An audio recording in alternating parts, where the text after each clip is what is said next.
com o pastor Armando Chaves Cohen. Tenho visto alguns irmãos da ilha lá. E isso nos tem alegrado também. Graças a Deus. Provérbios 24:13.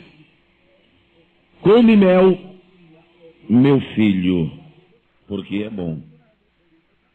E o favo de mel, que é doce ao teu paladar. Com a igreja, por favor. Come mel, meu filho, porque é bom.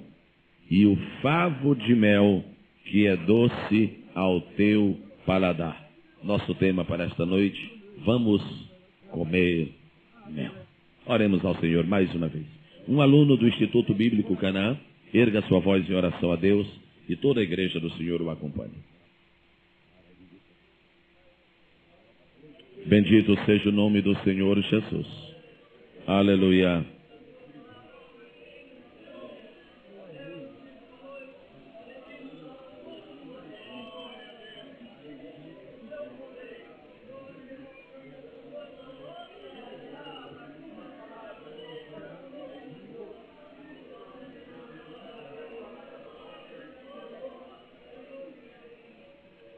Amém. Podem sentar-se no nome do Senhor.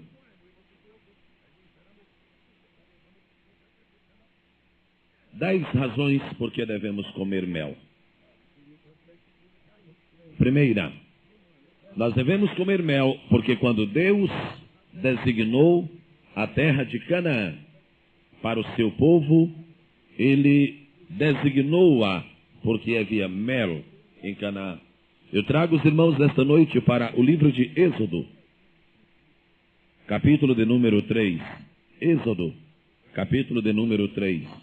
Estaremos lendo o versículo de número 8, onde está escrito o seguinte: portanto, desci para livrá-lo da mão dos egípcios e para fazê-lo subir daquela terra a uma terra boa e larga, a uma terra que mana leite e mel. As duas maiores produções do Egito eram cebola e pepino. Quantas pessoas aqui gostam de pepino? Muito obrigado. Quantas não gostam de pepino?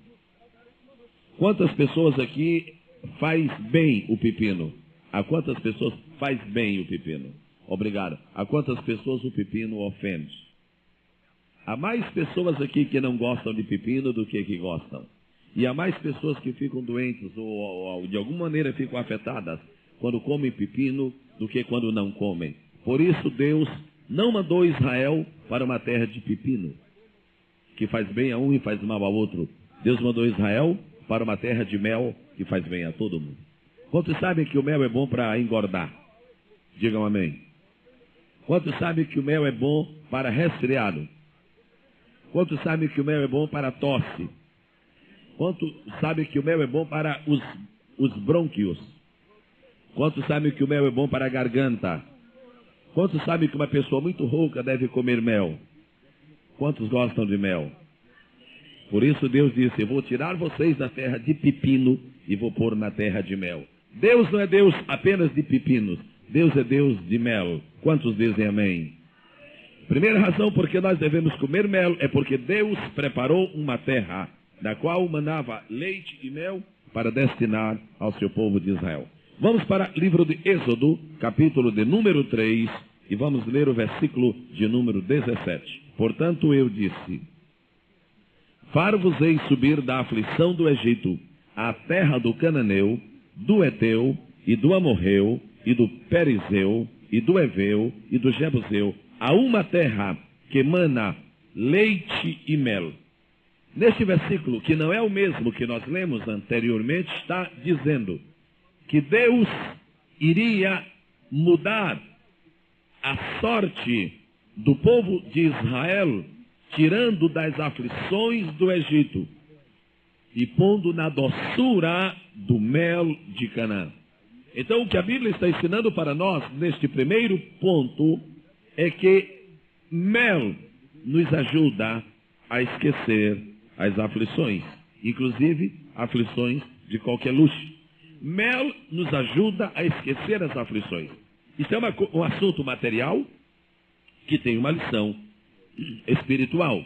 E nessa noite nós estamos naturalmente vendo a lição espiritual. Eu sei que cebola é uma coisa muito boa. Por vários anos, por mais de 30 anos, eu era um inimigo declarado de cebola. Finalmente me reconciliei com ela e hoje somos mais ou menos bons amigos, mas ela tem uma falta de educação tremenda, porque a gente fica andando com ela e se não tiver cuidado de usar desodorante, o povo começa a rejeitar-nos. Nós estamos pensando que eles estão pensando mal a nosso respeito. É só porque quem come cebola se lembra do Egito. Então, havia muita cebola no Egito, e cebola é bom, e cebola faz bem, mas a cebola não é bela, a cebola não é agradável, ao passo que o mel é sempre bom e é sempre agradável. O fato de Deus haver preparado para Israel uma terra que emana leite e mel, significa que Deus, quando pensa nos seus filhos, Ele pensa sempre no melhor para eles. Quando Deus pensa nos seus filhos, Ele escolhe o melhor para eles. Quando Deus pensa nos seus filhos, Ele designa o melhor para eles. Vamos ao ponto número 2. Devemos comer mel. Por quê? Porque o mel é símbolo da palavra de Deus. Agora então nós vamos, pela Bíblia, ver o caráter espiritual do mel. Quando a Bíblia quer comparar uma coisa com outra, ela declara a superioridade da palavra ou daquilo que Deus quer exaltar e põe junto daquela coisa que é um ponto de referência. Salmo 19 é uma palavra muito linda que todos nós que temos lido a Bíblia apreciamos. Salmo 19, verso 10, diz assim. Eu vou ler o 9 para formar o contexto. O temor do Senhor é limpo e permanece eternamente. Os juízos do Senhor são verdadeiros e justos juntamente. Temor do Senhor e juízos do Senhor juntos, no versículo 9, somados, significam a palavra de Deus.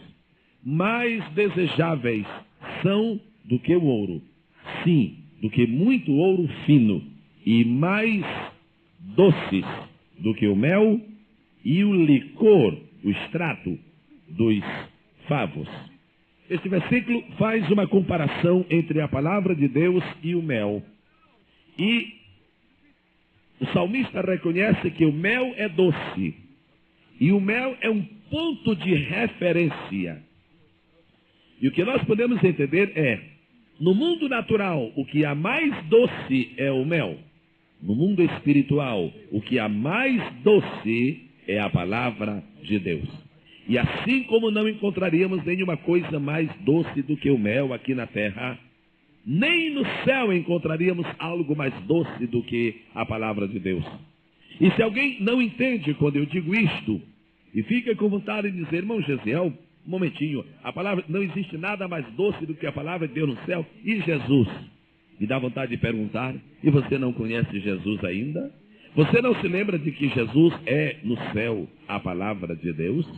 Apocalipse capítulo 19, versículo 13 diz, e o nome pelo qual se chama é palavra de Deus.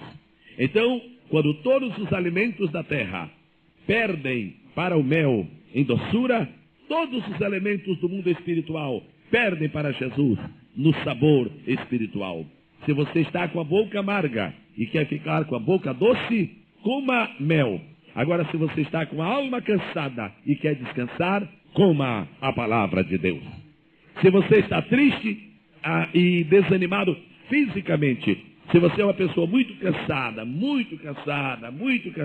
coma mel.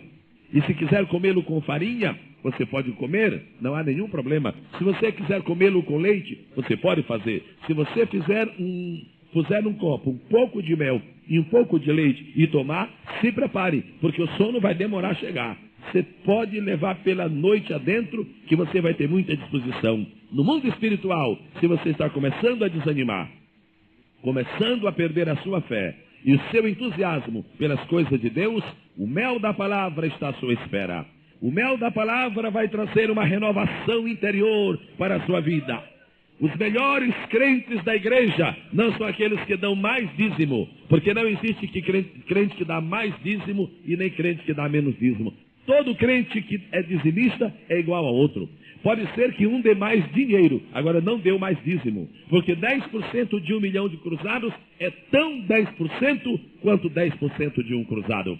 O dizimista que traz apenas um cruzado, mas é o dízimo, ele está sendo tão fiel quanto o dizimista que trouxe 300 mil cruzados, porque também é o dízimo. Agora, a palavra de Deus, ela traz doçura para o nosso coração. A palavra de Deus renova as nossas energias. Se você começa a sentir-se cansado, você vai subir uma escada e não sobe mais como antigamente, de 2 em 2 degraus. Você sobe 2 e para. Faz uma pausa e depois vai outra vez. Você está ficando debilitado. Coma um pouquinho de mel. Não come esse melado que é no veneno, porém, pela feira, não.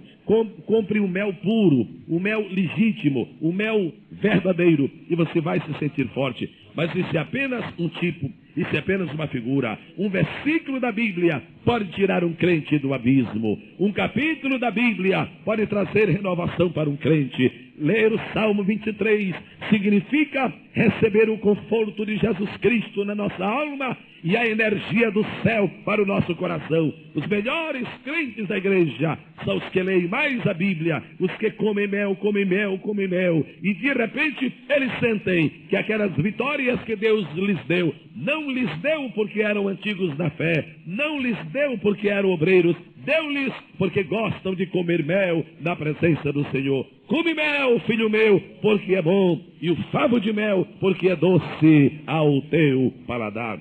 Vamos ver agora Salmo 119, versículo de número 103. Salmo 119, verso 103. Oh, quão doces são as tuas palavras ao meu paladar, mais doces do que o mel à minha boca. Se alguma irmã estiver fazendo o regime, naturalmente ela vai aceitar essa mensagem só do ponto de vista espiritual. Ela não vai aceitar no ponto de vista natural, porque ela vai ficar com medo tremendo de engordar por causa do mel. Mas eu estou falando do mel espiritual.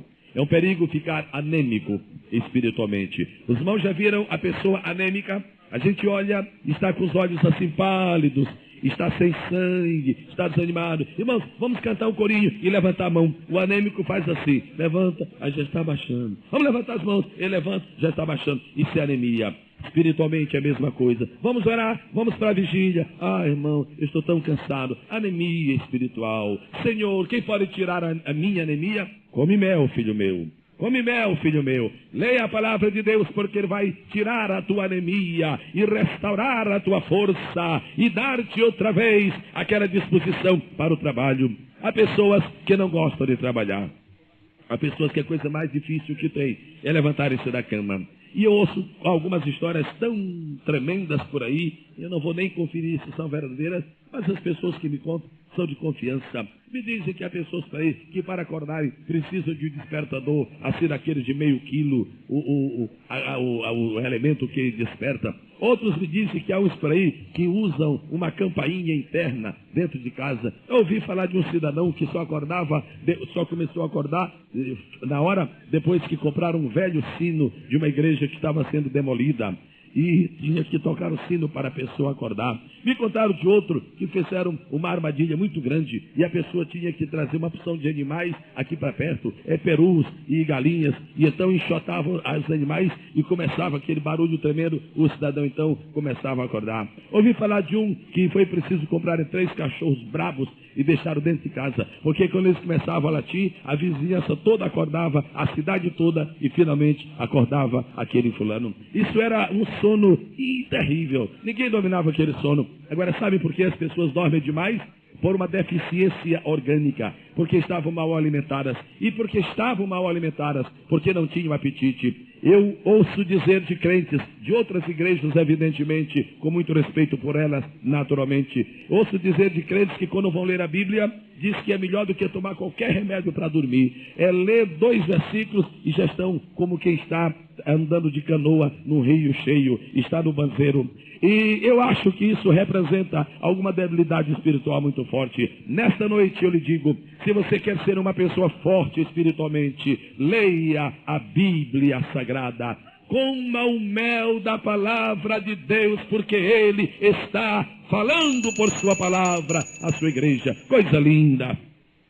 Eu tenho uma admiração muito grande pelos crentes que, ainda que não tenham boa memória, eles conseguem guardar algumas coisas essenciais da Bíblia. Eu sei que nem todo mundo pode guardar o nome dos 12 filhos de Jacó. Tem uns 2 lá que tem um nome difícil, mas pelo menos os 12 apóstolos do Cordeiro. Seria bom saber. Outro dia fui a uma certa igreja e Deus me deu uma palavra no livro de Sofonias.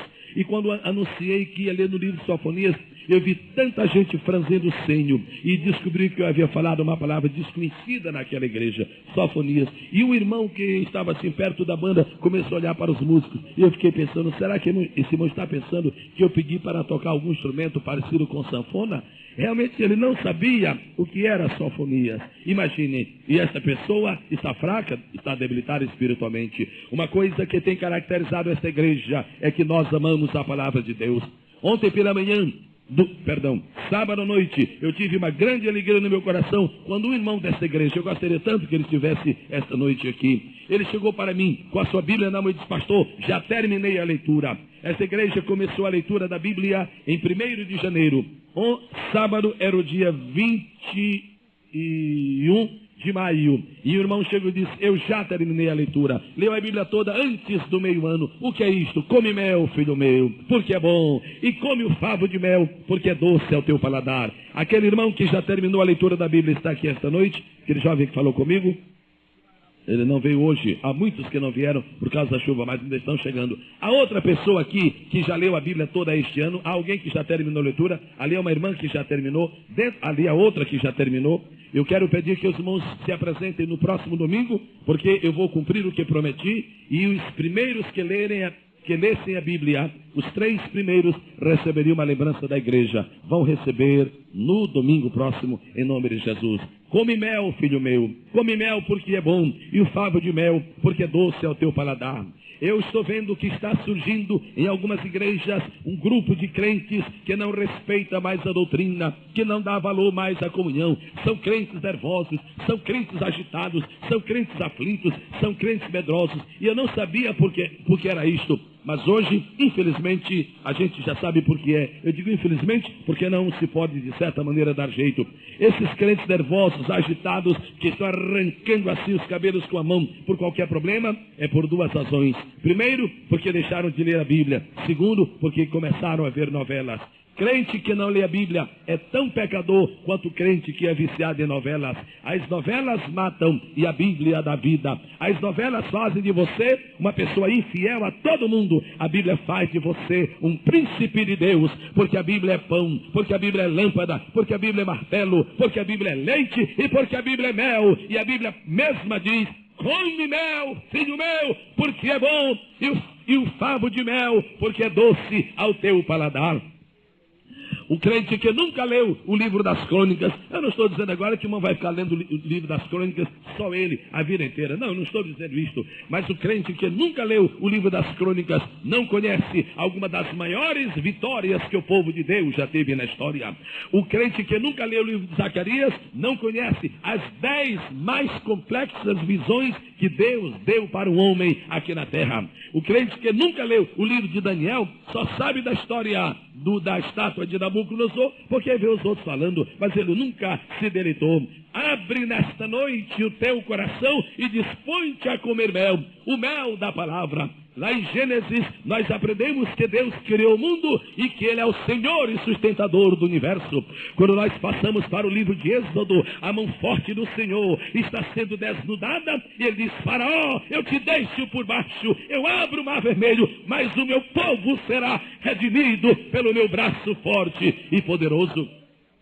Quando eu leio o livro de Levítico, eu vejo um Deus preocupado com detalhes, um Deus arrumando a casa, faz oferta de cereais, faz oferta pacífica, faz oferta de manjares e faz oferta de sacrifício pelo povo, e agora faça oferta do sacerdócio. Um Deus preocupado, você põe sal nessa oferta, você não põe sal naquela, você traz flor de farinha para aquela, você traz farinha sem flor para aquela. Por quê? Porque Deus cuida até do nosso fio de cabelo na cabeça, então Ele cuida também do nosso culto e da nossa fé. Come mel, filho meu, e come um favo de mel, porque ele é doce ao teu paladar. Quando eu leio o livro de Números, se eu não tivesse lido o livro de Números, eu não saberia que Deus é capaz de pôr uma nuvem para ninguém sentir calor e nem o sol queimar, principalmente das pessoas cujo cabelo já se despediu da cabeça. Mas quando eu li no livro de Números, então eu entendi que aquela nuvem sustenta e guia e protege Israel. E quando a nuvem se levantava, o povo se levantava, e quando a nuvem se acalmava, o povo se acalmava. Esta noite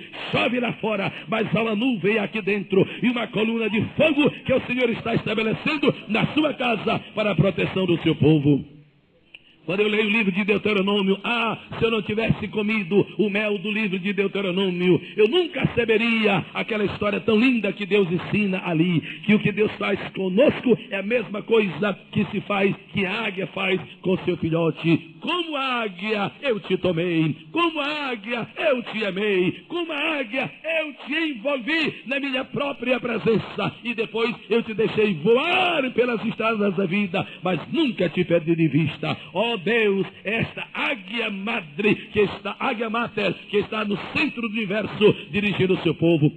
Se eu não tivesse comido o mel de Deuteronômio, se eu não tivesse comido o mel do livro de Josué, eu não saberia que Deus pode fazer de um homem simples, que apenas leva uma bacia com água para lavar as mãos ou os pés do seu superior dentro da casa de Deus. Deus pode fazer daquele homem o homem mais corajoso da história, de maneira que quando chega aquele anjo do Senhor, Josué lança a sua espada e diz: porventura és tu dos nossos ou dos nossos inimigos? E ele diz: não, momento, Josué, eu estou vindo de cima da parte do Senhor. Onde eu encontrei isso? No mel do livro de Josué.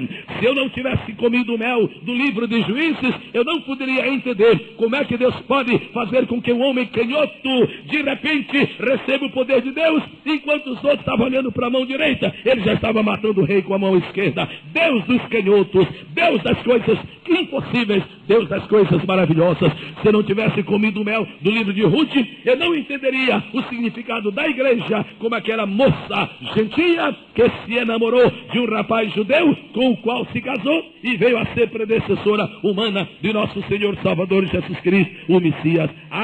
Se eu não tivesse lido o mel e comido o mel de Samuel, eu não poderia ter aprendido com Ana aquele grande segredo de que se uma mulher pede um filho varão, Deus dá um filho varão. Se pede uma filha menina, Deus dá uma filha menina. Mas depois que ela recebe de Deus, a coisa mais linda que ele pode fazer é devolver para Deus, porque aí se diz de Samuel o que diz no seu próprio livro: nenhuma das palavras que Samuel falou, Deus deixou cair em terra. Come mel, filho meu, e come o favo de mel, porque é doce ao teu paladar. Se eu não houvesse comido o mel do livro de Reis, eu não poderia entender por que é que Deus teve tanta paciência e misericórdia para com Davi. É porque Deus fez um decreto e selou com sua soberania um decreto de que guardaria a Davi e a sua posteridade. Se eu não houvesse lido o livro das crônicas, eu não poderia saber a respeito daquela tribo de Issacar, que era destra na ciência dos tempos para saber o que Israel devia fazer. Se eu não houvesse comido no mel do livro de Esdras, eu não saberia que é necessário para o ministro do Evangelho primeiro conhecer a palavra de Deus, e depois buscar a palavra de Deus, e depois cumprir a palavra de Deus, para só em seguida proclamar esta palavra do Senhor. Se eu não houvesse comido o mel de Neemias, eu não poderia hoje entender que as 12 portas de Jerusalém representam os 12 aspectos da vida cristã: a porta dos cavalos, a porta do poder, a porta do monturo, a disciplina na igreja, a porta do gado, a porta da salvação, a porta pequena, a porta da humildade, a porta da fonte, batismo com o Espírito Santo. Se eu não tivesse lido sobre isso e não tivesse comido o mel daquela palavra, a porta velha, o velho livro que renova os nossos corações.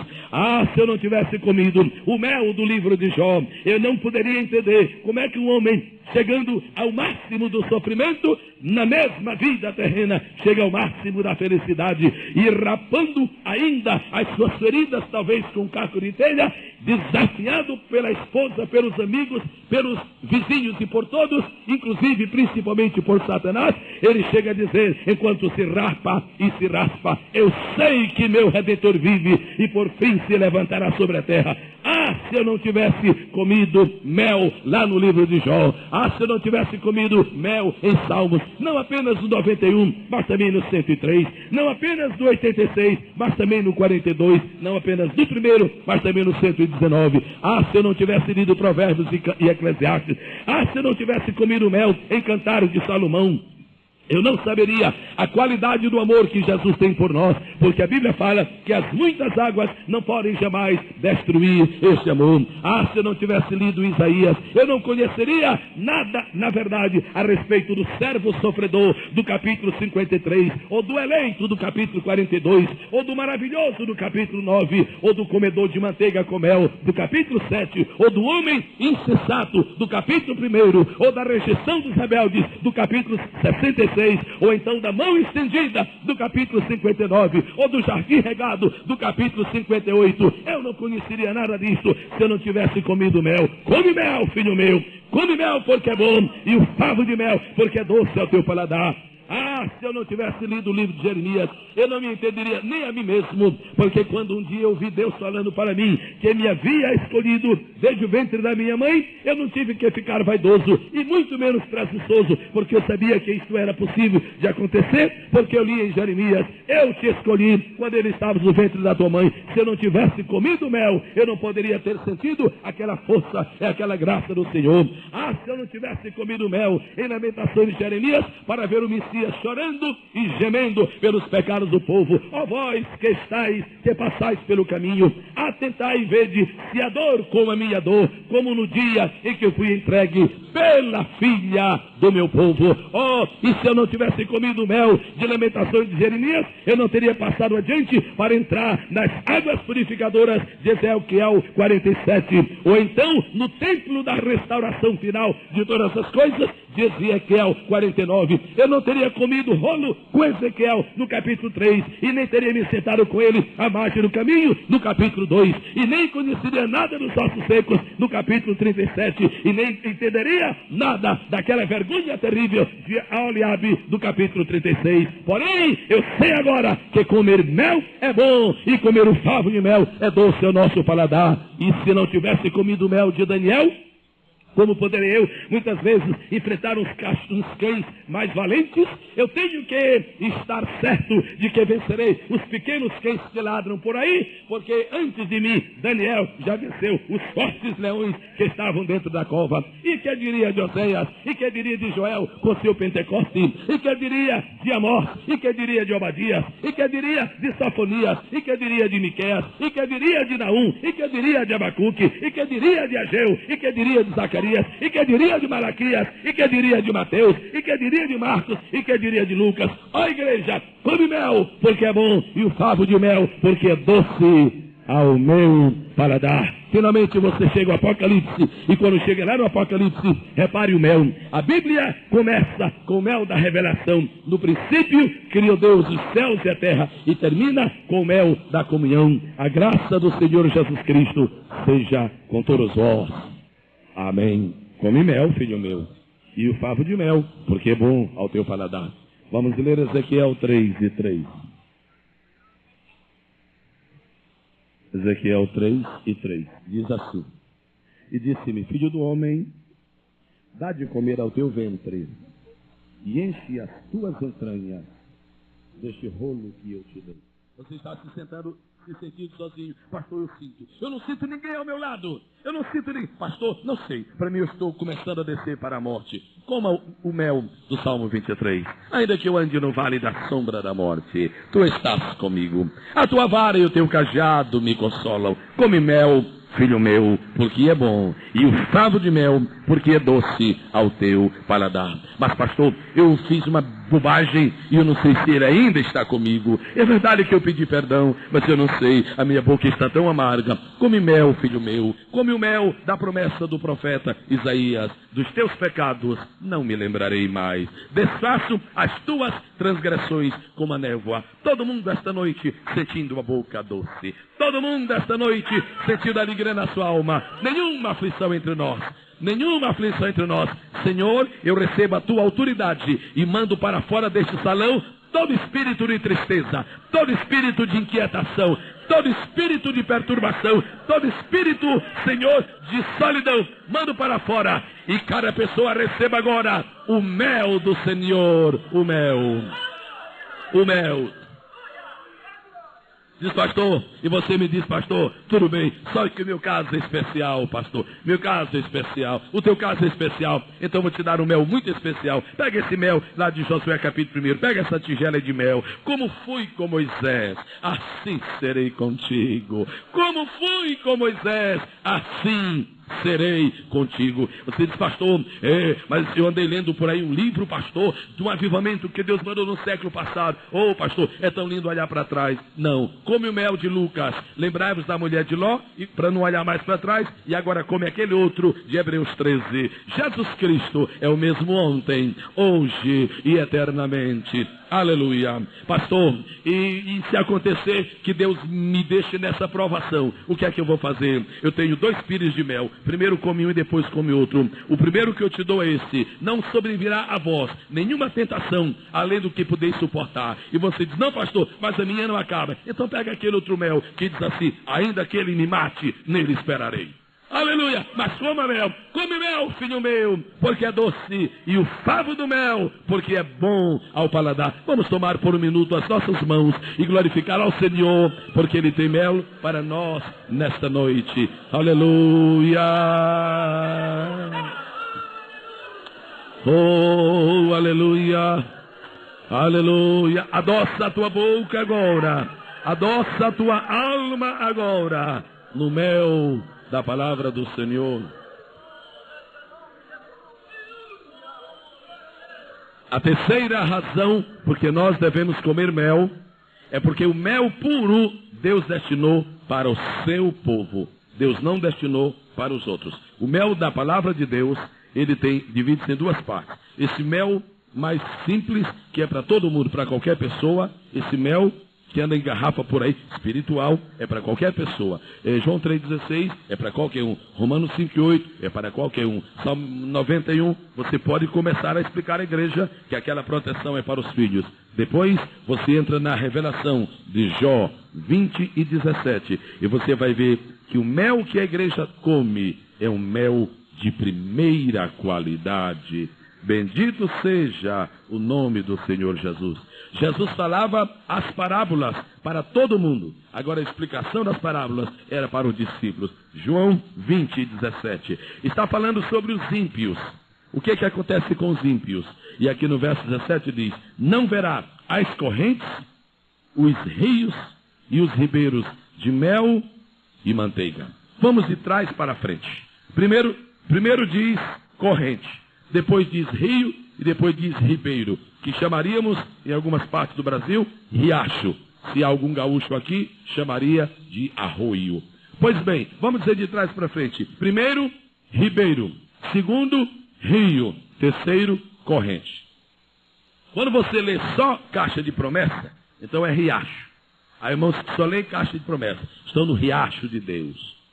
Pode atravessar até com o pé assim. É bom, é Bíblia, agora é o riacho.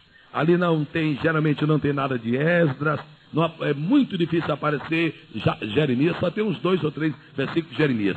Mas quando você deixa a caixa de promessas e passa para o Novo Testamento, aí você saiu do riacho, do ribeiro e entrou no rio. Você diz, mas tem esses versículos também? Eu nunca encontrei isso na caixa de promessa, porque você estava no riacho. Agora você está no rio. Mas se um dia você resolve ler a Bíblia toda, aí você vai ver correntes. E diz a Bíblia que são correntes do sul, que sopram para a vida. Bendito seja o nome precioso do Senhor. Em que estágio da vida cristã você está nesta noite em relação à Bíblia? Você é o crente do riacho? Só tem caixa de promessa em casa? o pastor vai lhe visitar, o presbítero vai lhe visitar, o assistente espiritual vai lhe visitar e diz, irmão, nós queremos ler a Bíblia. Ah, quer ler a Bíblia? Perfeitamente, pastor, está aqui. E ele põe uma caixa de promessas. É Bíblia. E nós não poderemos condenar. É Bíblia. Agora é riacho. É tão estreita a caixa de promessas, tão estreita. Você sai ali, já sabe como é. João 3, João 4, Salmo 23, Salmo 91, Isaías 53, Apocalipse 22. Promessa, promessa, promessa. Promessa, promessa, promessa. Falta aquelas coisinhas boas também, não é? Não tem lixa de ferro número 2 na caixa de promessa, não é verdade? Não tem bombril. E isso é bom a gente encontrar também nos outros partes da Bíblia. Às vezes, nós estamos precisando de um espanador, mas às vezes nós estamos precisando daquilo que o nortista chama de gadanho. Aquele negócio que tem umas pontas grandes e está arrastando tudo que é mato, tudo que é raiz. Tem hora que a gente está precisando e alguém chega na nossa mão e diga, Senhor, abençoa o teu servo, porque ele é teu. Mas será que a gente está precisando de alguém que nos sacuda? Toma jeito na vida e te conserta com Deus. Isso não está na caixa de promessa. Isso não está no riacho. Até não está nem no rio. Isso está nas correntes. Aqui diz, o ímpio não tem nem a corrente, nem o rio e nem o ribeiro. E o servo de Deus? Tem o ribeiro, tem o rio e tem a corrente. Quantos tem em sua casa caixa de promessa? Amém. Riacho. Quantos tem em sua casa o Novo Testamento? Amém. O rio. Quantos tem a Bíblia toda? Melhor que tudo. É a corrente. Irmão, lá em casa é uma cachoeira, irmão. É uma cachoeira. Tem dia que Deus me dá um açoite tremendo. Lá no livro do profeta Ezequiel. Chega, fica dentro da minha coluna. No outro dia, ele me dá um passeio nas asas do Espírito, através do livro de Isaías. O que é que se você perde o chicote, você também perde a benção. Se você só quer comer coalhada, então muito bem, você vai um pouco longe. Agora, qualquer dia, vai começar a haver um ataque interno no seu estômago, porque você não comeu as outras coisas. Deus ajude a igreja para gostar muito de coalhada, quer dizer, daquele versículo que fica de molho, lá a Bíblia aberta, olhando para o céu assim, e de manhã é coalhada. Deus lhe ajude porque gosta de coalhada. Mas Jesus, querido, nos dá também aquele tutano e aquele churrasco, lá de Provérbios, onde ensina rapazes e moças a andar direito, senhoras casadas também, e maridos da mesma maneira. Quantos louvam ao Senhor Jesus pela plenitude da sua palavra? Podem dizer amém? A outra razão porque nós devemos comer mel é porque o maior homem que viveu neste mundo, sem mencionar Jesus, comeu mel. Quem foi o maior homem que viveu neste mundo, sem mencionar Jesus? João Batista. Essa é uma razão porque eu gosto de comer mel. Porque o maior homem que passou por este mundo gostava. Vamos ler Mateus, capítulo 3, versículo 4. Mateus 3 e 4. Diz assim, e este João, os outros pode ser que não, mas este sim. E este João tinha o seu vestido de pelos de camelo e um cinto de couro em torno de seus lombos e alimentava-se de gafanhotos e de mel silvestre. Eu acho que tem alguns alunos do Instituto Bíblico esta noite querendo saber por que o vestido de João era de pelo de camelo. Seria bom saber por quê. O pelo de camelo não é como o pelo de gato. O pelo de gato é fino. E se você espetar qualquer coisa no gato, se prepare, porque ele vai se defender. Ou pelo menos vai se vingar. Agora o pelo de camelo não. O pelo de camelo é um pelo grosso, um pelo endurecido, um pelo denso, um pelo assim, espesso. Se você chegar com o alfinete e enfiar assim no camelo, você pensa que ele vai se incomodar? Ele nem liga. E talvez seja nem uma taxinha vai resolver. É claro, se você vier com um prego, também ele não está morto, não é? Mas normalmente, se você o espetá-lo com o alfinete, ele não vai reagir. Sabe por que ele não vai reagir? Porque o pelo dele é muito grosso.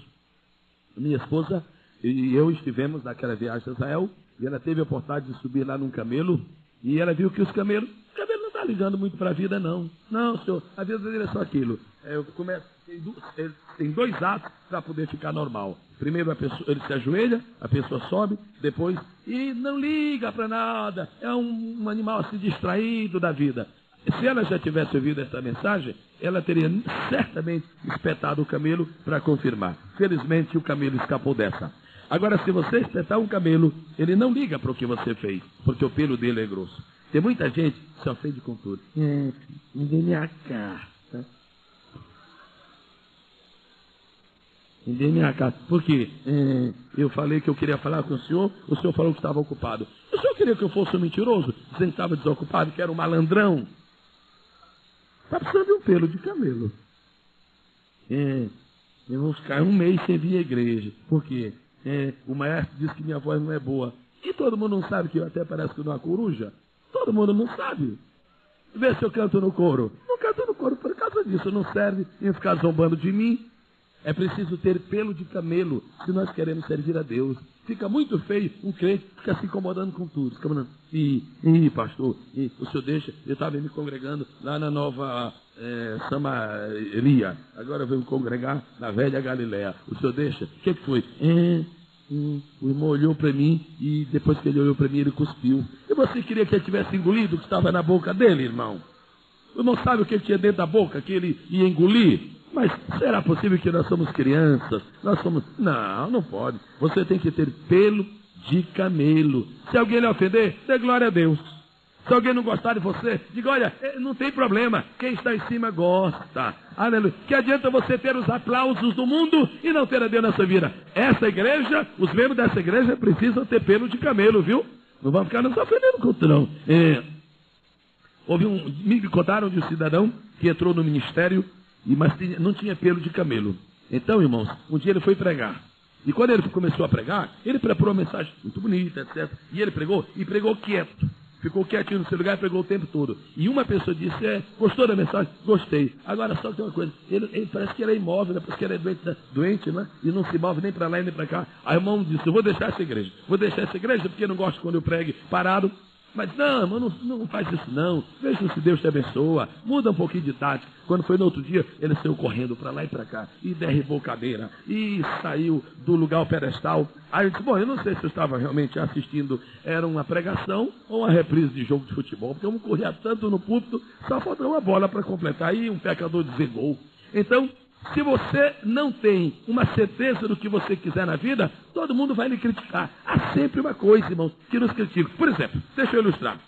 Suponhamos que um pastor não compre roupa para sua esposa.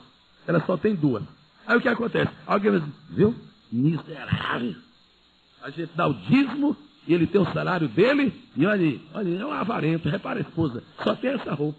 Mas que coisa. Aí o pastor se ofende, vou mudar de igreja. E sai, vai embora, vai para outro. Quando chega lá, diz, agora vai ser o contrário. Viu, minha velha? É uma roupa todo culto. Aí quando chega o mês, florador, hein? Florador, hein? Quer dizer que o dinheiro da igreja, não é? O dinheiro sagrado, né? Do Senhor Jesus. Para embelezar a madame, não é? Aí o que ele vai fazer? Ele vai mudar de igreja. Você não vai perder a igreja? Claro que vai perder. Agora, ele diz, eu tenho que me orientar. Aí se orienta. Aí o que ele faz? Ele fica aqui no púlpito sério. Tem o lado dos irmãos e o lado das irmãs. Ele fica assim. Quando ele fica assim, o que vai acontecer? Ninguém vai sentar porque até pensa que ele só tem um olho. Quer dizer, só enxerga no olho. Porque ele fica só olhando lá. Não, isso é para ser o ascético e não falar com as irmãs para ele não ser mal visto. Não é verdade? Aí o que acontece? O povo vai reagir porque ele não dá atenção às irmãs, que as senhoras da igreja também precisam de atenção. Aí diz, mas meu Deus, perdi. Deus me dá outro pastorado. Sai dele, vai para outro. Aí quando chega, agora eu vou mudar. Pai do Senhor, irmão, Pai do Senhor. Aí diz, olha, cuidado. Cara de namorador. Olho vivo. Esse chegou aí. Então, meus irmãos, a gente não pode viver baseado na maré. A gente tem que viver baseado na direção do Espírito Santo. Você é um aluno do Instituto Bíblico. Você sabe que isso pode ser verdade. Se você passa 3 dias sem ler a Bíblia, rapaz, está desviado. Desviado por quê? Eu não vejo mais você lendo a Bíblia. Se você ficar 2 horas lendo a Bíblia, tem fanático no nosso meio. Ô pastor, como vai? Natural que aconteça isso. Então, irmãos, a gente não pode ter pele de gato e nem de coelho. A gente tem que ter vestido de pelos de camelo. Quantos já falaram contra nós? Não já? Eu não sei onde estão os que falaram de nós. Eu sei onde nós estamos, na presença do Senhor. Seja uma pessoa forte. Seja uma pessoa forte. Seja uma pessoa equilibrada. Não ande baseado na sombra do vento. Ande baseado ou baseada na autoridade do Senhor. Deus é quem me dirige.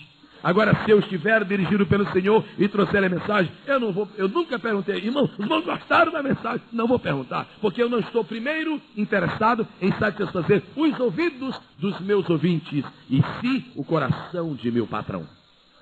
Porque eu sei que ele não erra. Se eu der a palavra que ele me der, ela fará bem ao povo. Mas já pensaram? A última vez que eu ouvi falar sobre isto, e já contei isso uma vez, irmãos, foi de um homem dos Estados Unidos, da família Rockefeller, que sentia um dia desejo de assistir um culto, porque ele estava muito cansado.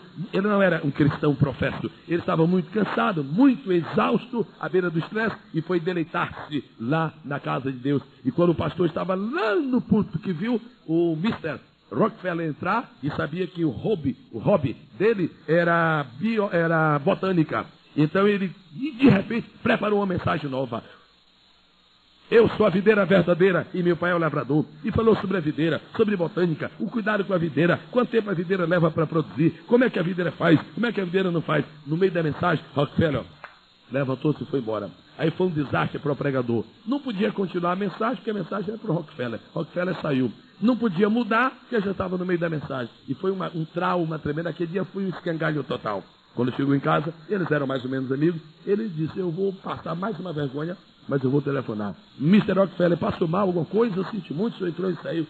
Disse, meu caro reverendo, eu posso lhe falar a verdade? Fale, porque nós somos amigos. É o seguinte, o senhor sabe que eu sou especialista em botânica. Perfeitamente, eu sei. Pois olha, é por isso que eu fui à igreja. Porque se eu quisesse saber mais de botânica, eu teria ido à academia, ou então à biblioteca. Eu fui lá, foi para ouvir a voz de Deus, e me lamentei que eu não ouvi. O pastor depois escreveu, foi a maior vergonha que eu já passei na minha vida. E disse, só que foi a última. De hoje em diante, eu prego ao que Deus me mandar.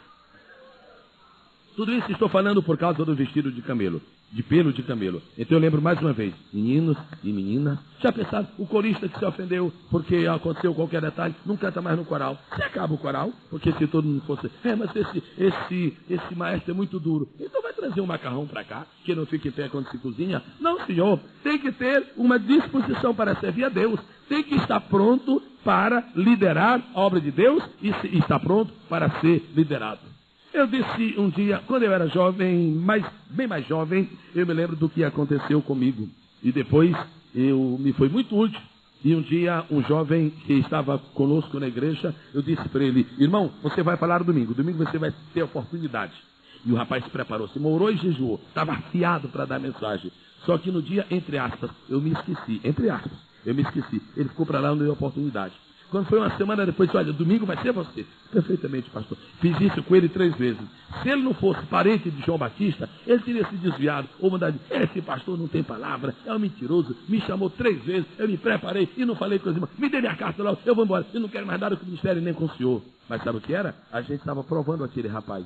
Provando. Porque se você não deixa de dar um testemunho, hoje, no domingo, e se desvia, você não tem testemunho para dar. Que testemunho você vai dar? De humildade? De perseverança? Depois daquele moço, sabe o que aconteceu? Hoje aquele moço é um pastor.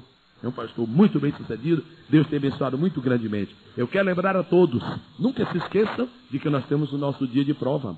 Às vezes você passa, o pastor aparentemente não está lhe vendo, não lhe deu nem confiança. Nós estamos também querendo saber qual é o seu comportamento, qual é a sua capacidade de reagir. Às vezes nós pensamos que a vida é só maré que enche, mas há também a maré vazante. Deus nos ajude para que nós possamos comer mel, mas como João Batista, ser vestido de pelos de camelo. Quantos podem dizer amém? A segunda coisa que tinha João Batista era o cinto de couro. O cinto de couro para que serve? Para 2 coisas. Cinto de pano não é muito bom não, irmãos, porque quando molha não fica bem. Cinto de pano não é muito bom também, porque ele não se ajusta muito bem. O cinto de pano é muito flexível, é um desastre. Se você usa um cinto de pano e você chega no lugar onde a comida é bastante, pode haver alguns problemas que se sucedam, porque o cinto de pano nos engana. Você vai comendo e de repente você comeu um pouquinho mais do que devia. Quando termina, o cinto faz...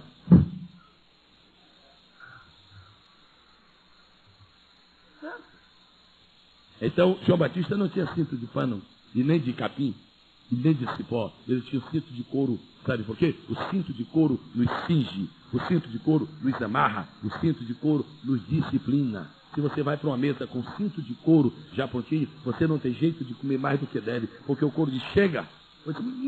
Chega!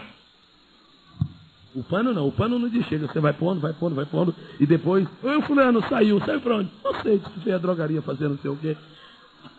Então, ele tinha o cinto de couro. Primeiro, o cinto de couro era para ele. Agora, escute uma coisa que precisamos sempre ver na Bíblia. Por isso que eu gosto da Bíblia. O cinto de couro É porque se aparecer por aí um bode perto, então você tira o cinto de couro e atua no bode. O cinto de couro não é só para disciplinar a sua vida, é para, se aparecer algum desordenado, também você ensinar. Nós aqui nesta igreja queremos ser bem claros. O mais miserável pecador que chegar aqui vai ter a atenção da igreja, as orações, o cuidado. Agora, se chegar algum charlatão querendo nos enganar, nós temos cinto de couro para ele. Amém ou não amém? Cinto de couro, porque não se explora a igreja e nem se faz dela uma casa de espetáculos. Quantos podem dizer amém?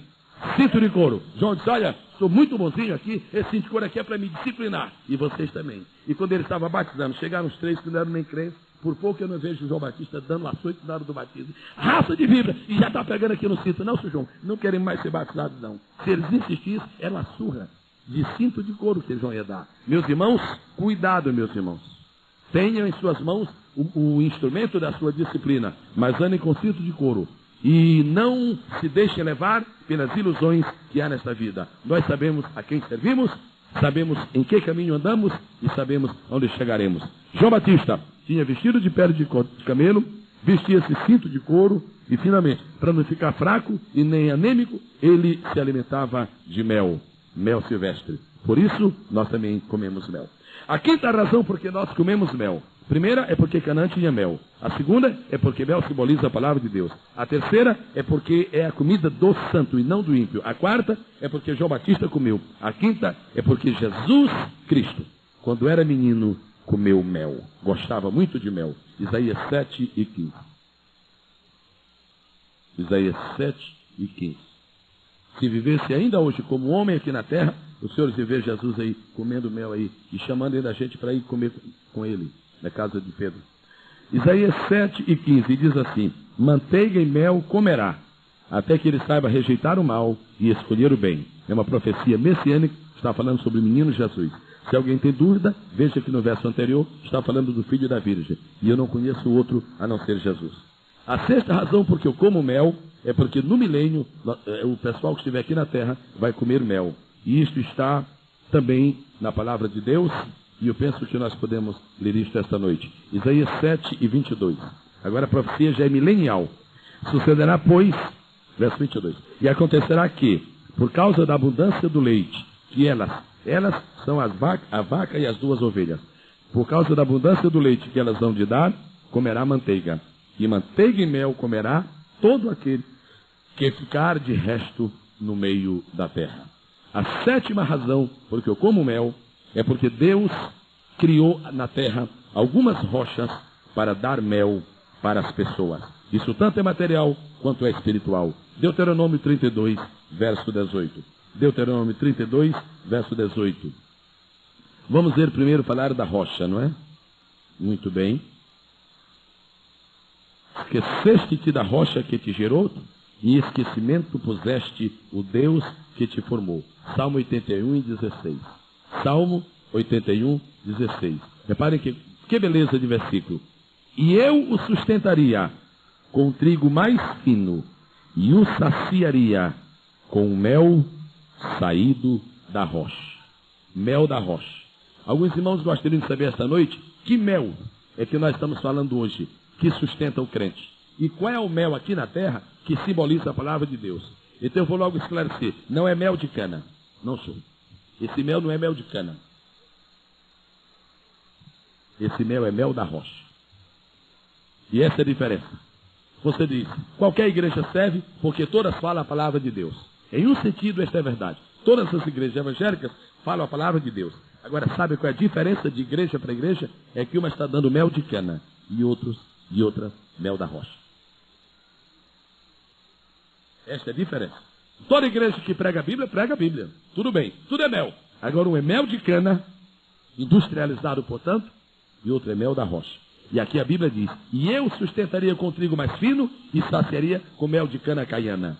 É assim que ele diz? Não. E sustentaria com mel saído da rocha. Eu chamo os irmãos para 1 Coríntios 10 e 4, não é preciso ler, onde está escrito, e a rocha era Cristo.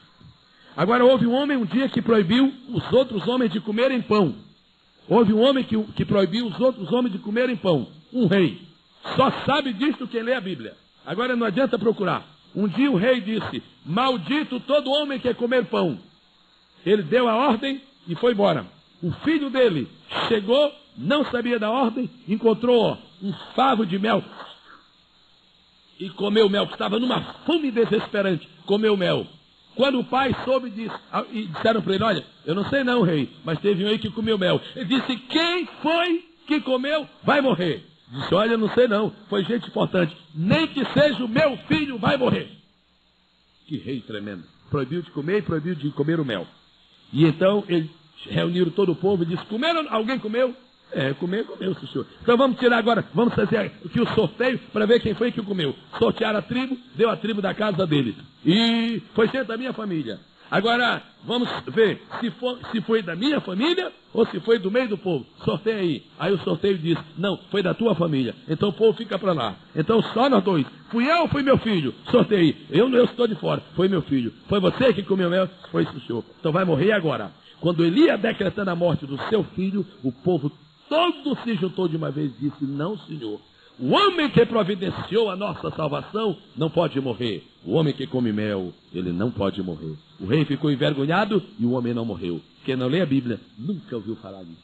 Pastor, tem isso na Bíblia? Tem isso. Tem gente, irmãos, de aeroplano agora.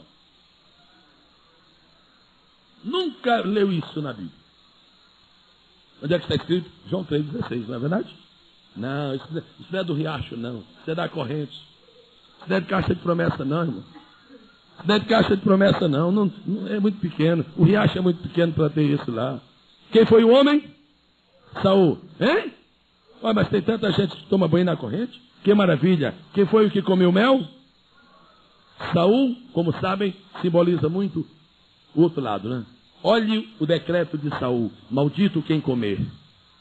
Houve um chefe de uma religião muito importante no mundo, que alguns séculos atrás fez o mesmo decreto: maldito aquele que ler a Bíblia. E Lutero desobedeceu esse decreto, comeu mel e daí veio a reforma. Eu lhes digo esta noite: quem come mel jamais morrerá. Se você comer esta palavra, você viverá para todo sempre. Quantos glorificam o Senhor por isso?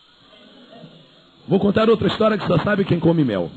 Um homem saiu de casa e apareceu um leão no meio do caminho. Ele olhou assim para o leão e disse: ou eu morro ou ele morre. E como eu não quero morrer agora, que ele morra. E pá! E entrou em luta com o leão morreu. E ficou para lá, assim à beira da estrada. E ele foi embora. Mas 2 semanas depois ele voltou. No lugar em que o leão havia sido ferido, o leão estava morto ali na caveira do leão, as abelhas chegaram e aproveitaram ali. E então dali surgiu uma fonte de mel. E quando ele voltou um dia e passou ali e viu aquelas abelhas e aquele mel, ele chegou com todo o cuidado e pôs as mãos dele ali, encheu a mão de mel. Olha, irmãos, literalmente falando, uma palavra que eu tenho na língua portuguesa é: o homem se lambuzou. Ele fez assim, ó. E comeu mel, e comeu mel, e comeu, ó. E encheu a mão de mel. Quando estava cheio a mão de mel, aí ele se lembrou do pai dele. Ai, meu pai. Aí e levou para o pai e para a mãe. Disse: meu pai e minha mãe, oh delícia, repara aqui que mel gostoso. E levou para o seu pai e para a sua mãe. E diz a Bíblia, e ele